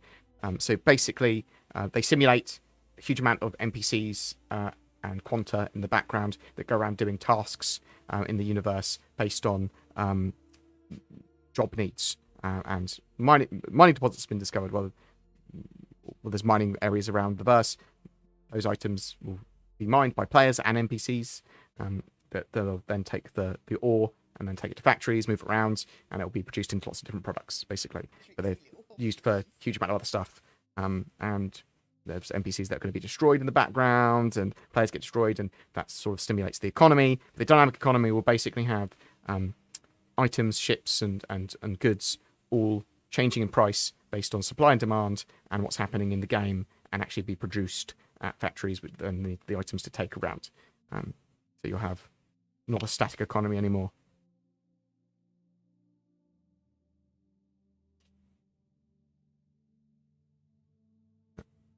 .0 doesn't necessarily mean all the core text there. There's still a load more to do. It does mean that a giant milestone's been reached, though. Will there be different types of bombs? Yes. You're talking about incendiary cluster, EMP, or dirty. Probably not nuclear, but I would expect to see different types of bomb, because they've got they plan to have EMP and torpedoes and things like that. There is a ice cream van outside my house.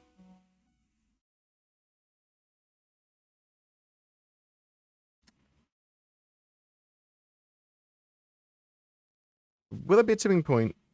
Do you think landing zones will require less time to alpha test to the point where we could start expecting multiple landing zones? I mean, yeah, in the future they could largely expand out. There's no reason why they can't release multiple areas simultaneously in the future once they've got more focus on that and loads of biomes and stuff done for it. I wouldn't expect hundreds of these things to come out each patch or anything, though. A lot more than we're currently getting, yeah.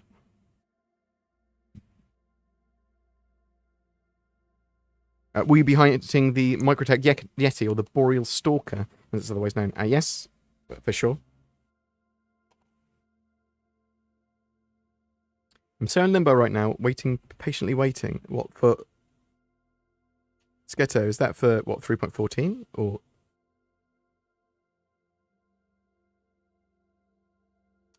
are your thoughts on players with basic PC, no SSD, complaining about FPS on an alpha? I mean, it's reasonable for someone to be like, well, I didn't know. I didn't know I needed to install it on a hard drive. I mean, obviously, it's not that reasonable for people to have hard drives anymore that aren't SSDs. Controversial, I know. But I mean, obviously, people have their main storage runs out. Their main SSD runs out, they put it on their hard drives. Lots of people have the mechanical drives.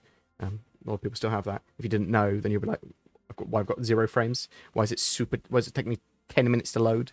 That's a reasonable complaint, but you go, oh, it's because you sort of need an SSD in this alpha. So money for ice cream, thank you very much, Jake Shaw. Appreciate it. If only. I can't have ice cream on keto. I did have a pizza yesterday. I can't have that on keto either.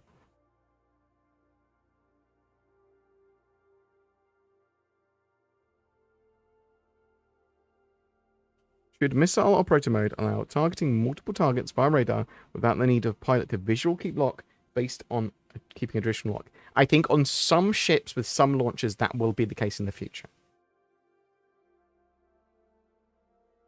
From 0 to 10, how much do you think Star Citizen stability optimization bugs has improved between the last year and now? I mean, last year we had some terrible problems. 6?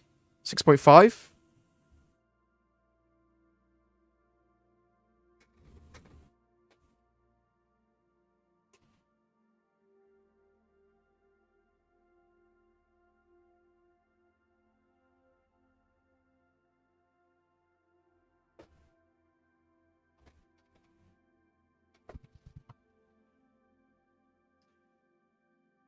Sorry, I had some noise outside my house. That's why I check, like a lazy person.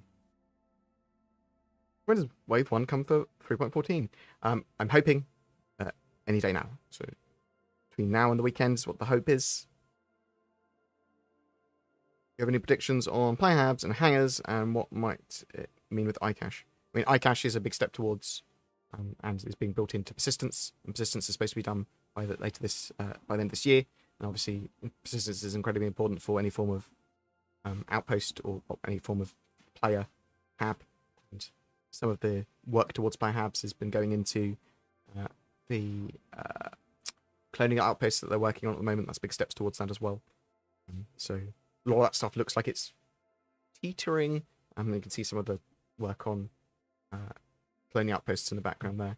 They want to have player habs or rooms at these places as well, it looks like, and these may be some of the assets that we might see players be able to build in the future, maybe as well. So that's what the implication is. What is the best package to buy right now? I like the Mustang Alpha. Some people would say upgrade that to an Avenger Titan. And get pretty much everything in game, so just all you need to start a ship. So anyway, straight. If you're in a hammerhead, all its guns will cease fire to fire missiles. It makes no sense. No, because that's not what happens. So, if you are a single-seater ship and you switch to missile operator mode, yeah, in a single-seater ship, yeah, then you won't be able to use the main weapons. You'll be on the missile operator mode. The turrets will still be able to fire. If you're on a multi-crew ship, you go into missile operator mode. You're not able to do any other operator mode in that station that you're currently in. But the turrets will still fire. Yeah.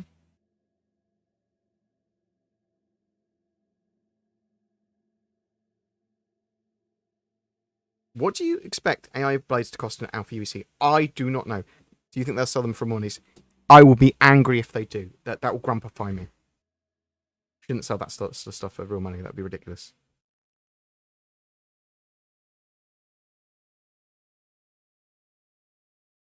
Will Star Citizen be able to play on small gaming pieces? I don't understand what the term small is. What, low spec? And it will be very scalable after they put the Gen 12 renderer in. With Death of a Spaceman, I think that in a dogfight, ships shouldn't always just blow up at 0 health. They won't in the future. When we have physicalized components and physical damage system, they'll often be permanently, well, hugely disabled, permanently crippled, whatever. And also, even if they do explode, there'll probably be a huge amount of warning for the player to be able to eject. Yeah? What do you think? Yeah, that's genuinely what I think. Will players have some bases persist in the universe after you log out? That is the expectation, yes.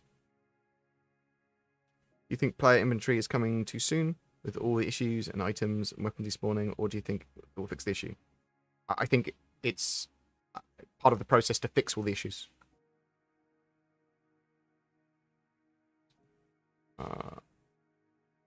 Did you just say Bar Citizen? Yeah, so I'm planning to do a big Bar Citizen up by Manchester at some point after lockdown has finished and after I've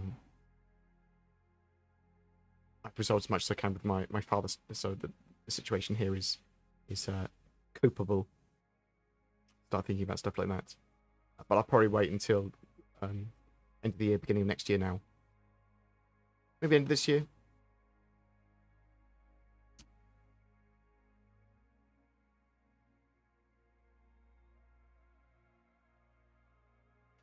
Does anyone know what July perks and flair it was for subscribers? No.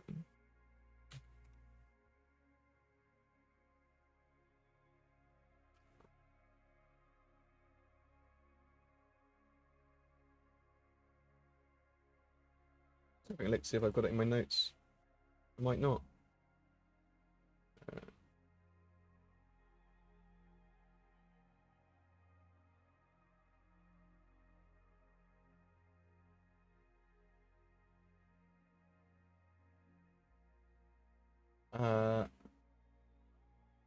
It might be skins for the 100i.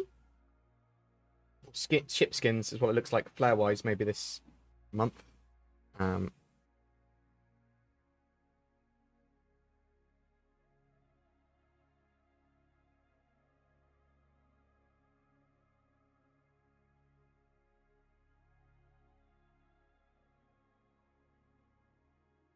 Is the winner from June giveaway not out yet?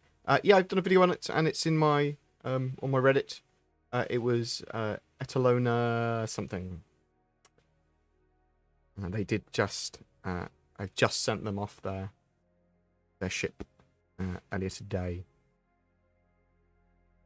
How are you doing? Tea or coffee? And what type? I love both. Black tea. I get some organic black tea, which is very nice. And coffee-wise, there's some... it's called Machu Picchu, the name of the coffee I like. With cream. Oh. Fancy some now. Thanks for that. Now I want cream. Why don't we get the more in-game story missions? They are either removed, broken, or never added. So we will get a load of them in the future. I'm desperately hoping they fix a load of them. I talk about it in the script that I'm writing at the moment. Happy money kisses, Jericho Pliskin. So weird. Thank you very much. I appreciate the happy money kisses, you monster. I think I'm getting my second COVID jab this weekend or next weekend? Question mark. I went downstairs to check because it's on my list of things to do. On a bed written on a piece of paper, an envelope. Should we expect the drunkenness and other status effects anytime soon? Yes. I mean, sort of drunkenness is kind of in game already, but yes, it should. Well, was in game. When will the next wipe be? We don't know. Doesn't look like a wipe for 3.14 though. Are we expecting persistent entity graph? So, people that don't know that, persistent entity graph is what iCache was renamed to be fully implemented and working by the end of next year. Yes, I would hope that it would be fully working before that. I'm hoping that we see dynamic. I'm hoping we see first stage of server meshing by the middle of next year. To be honest, dynamic server meshing, I don't know how much of a magnitude beyond that tech hurdle wise it is.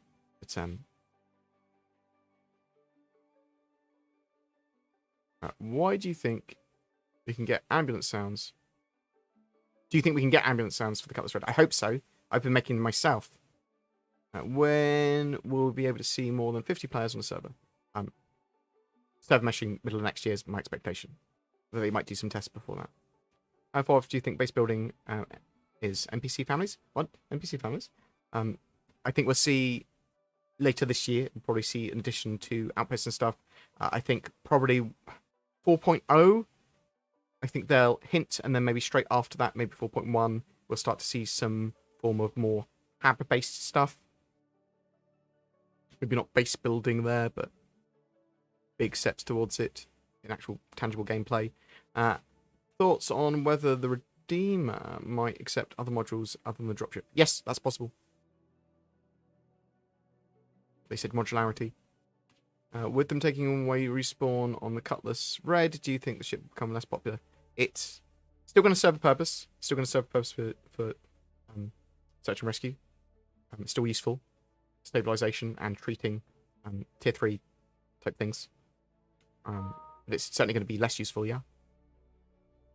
In 3, I can't talk about the 3.14 leaked stuff because I'm an Evocati person's.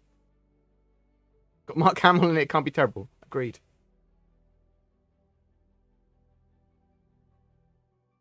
What do you think will change gameplay the most? Tier 0 medical, hacking, or salvage?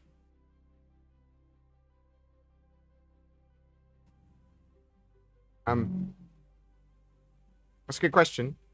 They're all big additions to gameplay. Although I think medical might be more important overall. I don't know. Until I see it, to be honest.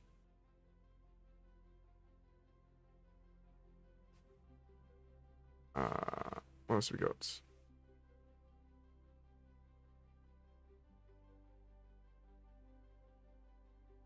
Will there be bio-nukes? Not as far as I'm aware. But there might be something like a mission like that or something happens in lore for it. You discuss leak stuff here. So, I won't discuss Evocati leaks because I can't. Because I'm an Evocati member.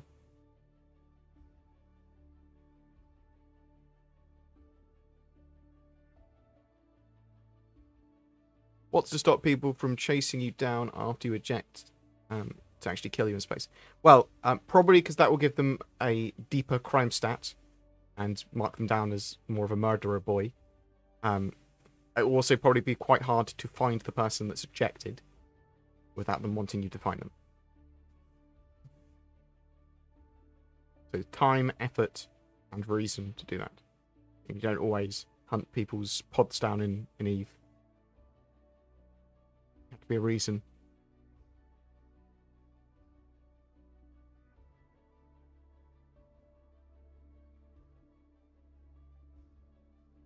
What is the canvas slice ship pad and how many ships are this? It should affect all of them eventually. It's just better set up and use of real estate of pads and cockpits effectively.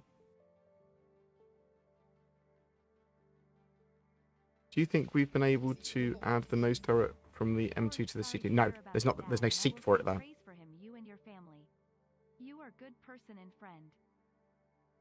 Stormfire, thank you very much. You're a good chap. It's okay. It's nothing. I appreciate the praise though. Thank you. You're a good chap, Stormfire. Thank you very much. Appreciate it. And thanks for the sub. Appreciate it. So,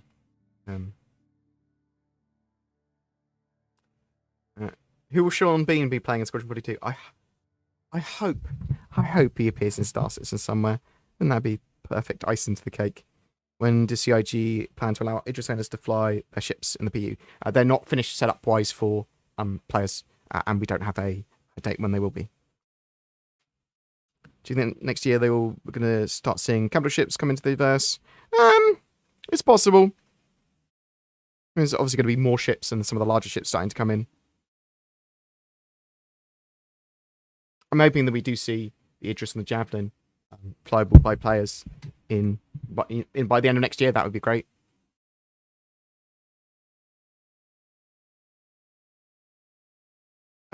Are there plans for ships breaking the sound barrier and atmospheric plans? I can't remember what they said about this, because they talked about it and said maybe, and then yes, and then no, and then maybe again.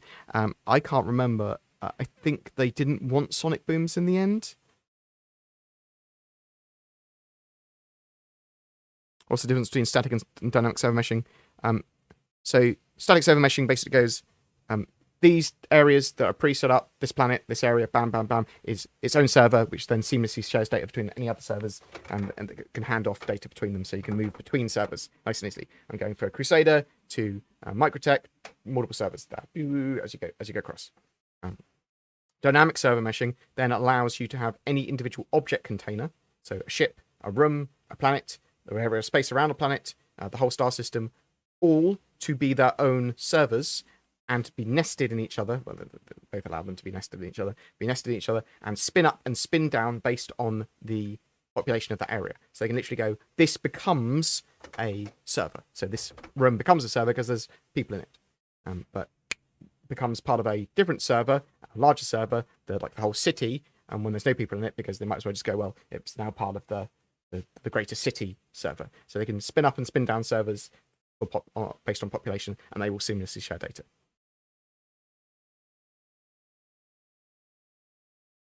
Also, server meshing allows for the regeneration of servers much more easily and readily, with redundancy.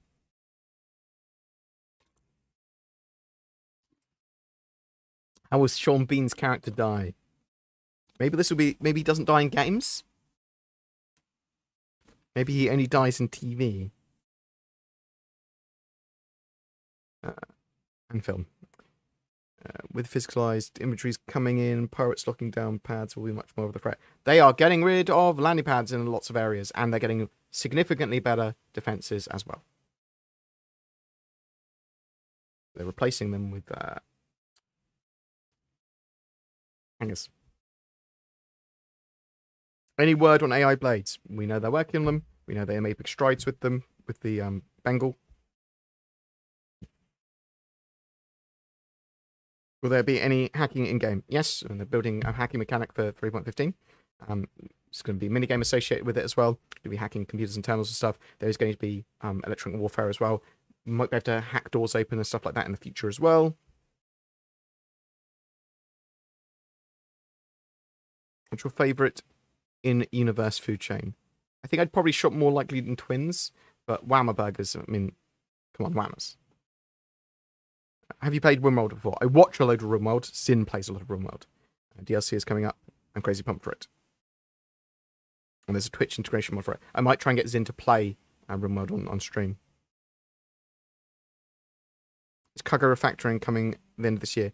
They're doing some cargo refactor stuff and tweaks to the economy, and obviously there's local inventory stuff. I love Pedro's. I love the Horizon theme. Love that music. I wanted to put it into some of my videos, but it's I found it online, not from Chiffmonkey. I went, is this been ripped from either Cardi files? I'm not sure. So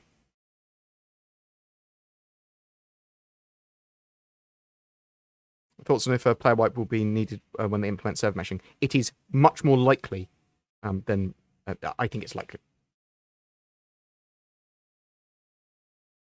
When do they plan to remove the green zone inside stations? I don't know, but they can do it pretty soon, though. I think they're sort of ready to do it.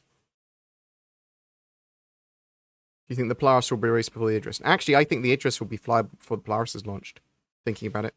Should we expect FPS deployables like mortars or scout drones? Yeah, so there's going to be miniature or small personal drones, was the plan. And there's going to be lots of little gadgets and things. Do you know if the repair bot for each ship is still a thing? The little mini repair bot. You're talking about the sort of player one. Besides the Griefers and station campers, what is the drive behind hangars instead of pads? I know that Luke Presley talked about it. That's what they wanted to do. In fact, updates you're likely to see for griefing and attacking. We're going to remove trespass. So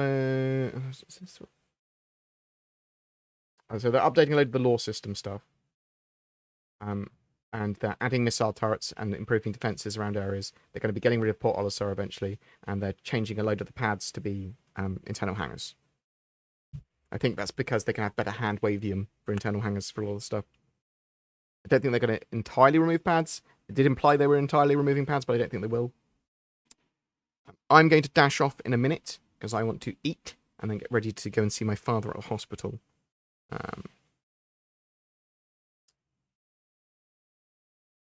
What else we got? Anything here? Do you know anything about the subplayers? It looks to me that this month's subplayer is going to be shipskins. It looks like it's shipskins for the 100i, but shipskins is what it looks like it's going to be. But, nah.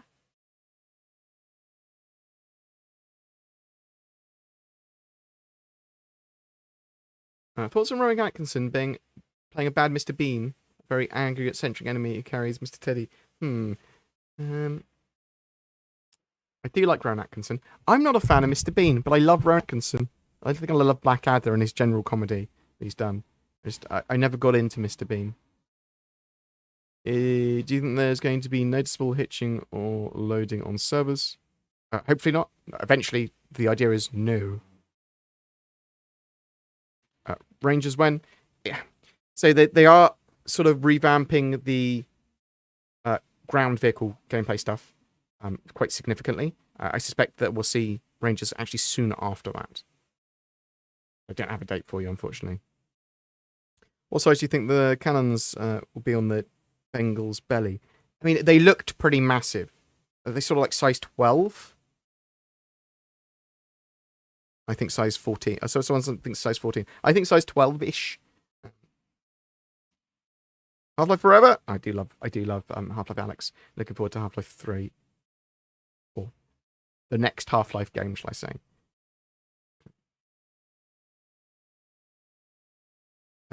FU-sized guns, I know, right? Any idea what the subscribership of the month will be? So I saw pictures suggesting it might be the Prospector. So, but obviously if it's shipskins, then maybe, I don't know. Right. I am going to leave you with a streamer on Twitch. And then I'm going to dash off. Thank you so much for joining me today. Thank you so much for the ridiculous amount of love and all that sort of jazz. Like, quite genuinely, it is massively appreciated. I know there's nothing obviously anyone can do beyond prayers, positive energy, and I'm saying, yes, I know that shitty dude. I've been through a similar thing, or I'm sorry that you have to go through that. And let's face it, like, a lot of people have been through a lot worse than what I'm going through now. But I appreciate the kind words, and know that if something similar is going on to you, or something not similar but something terrible is happening, or you're having a hard time, you're not alone. So reach out. If you're having a fine time yourself, reach out to someone else. Make sure they're having a good time. Make sure they're okay, and talk to them. If you're having a bad time yourself, try and reach out to other people, because it's good. It's a good thing to do. And hopefully, then you know what, life's not so crappy, or it is crappy, but it's life, and I should try and enjoy it, or at least make it somehow not miserable and find purpose in it. There you are. That's my 5 minutes of rant. I'm going to chuck you at...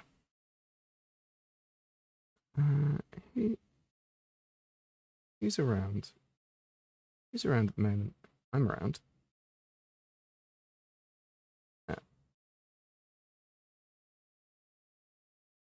I appreciate all the love. Thank you so much.